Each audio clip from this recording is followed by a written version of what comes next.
আগামী 17 তারিখ ভারতবর্ষের যশস্বী প্রধানমন্ত্রী আসছেন।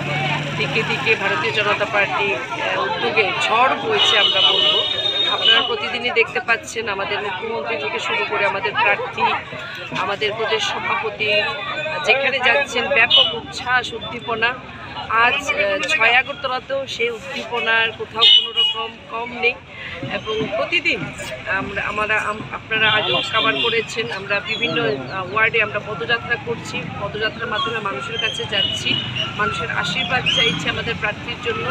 আজ 8 নম্বর ওয়ার্ডের উদ্যোগে আমাদের 6 আগরতলা বিধানসভা কেন্দ্রের অন্তর্গত আমরা পদযাত্রায় সামিল হয়েছি এবং আমাদের সঙ্গে আছেন এই পদযাত্রায় আমাদের এই এলাকার যিনি কোঅর্ডিনেটর তথা মেয়র ইন কাউন্সিল সম্পাসের সরকার সহ ওয়ার্ড প্রেসিডেন্ট, বুথ প্রেসিডেন্ট প্রত্যেকে, মহিলা মোর্চা, যুব মোর্চা, অন্যান্য সব মোর্চা আমরা মিলে আজ আমরা পদযাত্রায় আমরা অংশগ্রহণ করছি এবং মানুষের দাঁড়ে দাঁড়ে যাবো 8 নম্বর ওয়ার্ডে এবং সকলের জন্য আমরা সকলের কাছে আমরা ভোট চাইব।